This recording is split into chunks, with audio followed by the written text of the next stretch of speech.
தான் கேட்டா கேக்குறாங்க. உங்க பேர் சொல்லுங்க. என் பேர் வினோத் ராஜ். ஓகே, டேலண்ட் டீமோட தலைவர் வினோத் ராஜ் குரு. ஓகே, தோனி டீமுக்கு ஹெட் யாரு?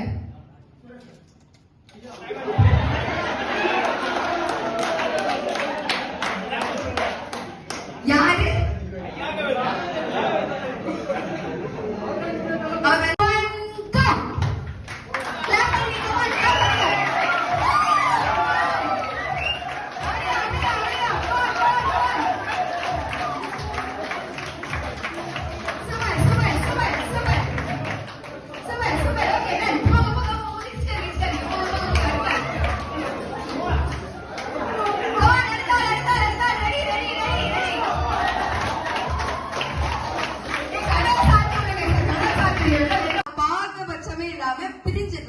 இந்த டீம் எப்படி பிரிக்கணும்னா ஆட் நம்பர்ஸ் ஈவன் நம்பர்ஸ் அப்படின்னு ரெண்டா பிரிச்சிடுறோம். ஓகேவா? சோ எனக்கு ஜஸ்ட் சே 1 2 3 அப்படி சொல்லிடலாம். சின்ன குழந்தைங்க வேணா நீங்க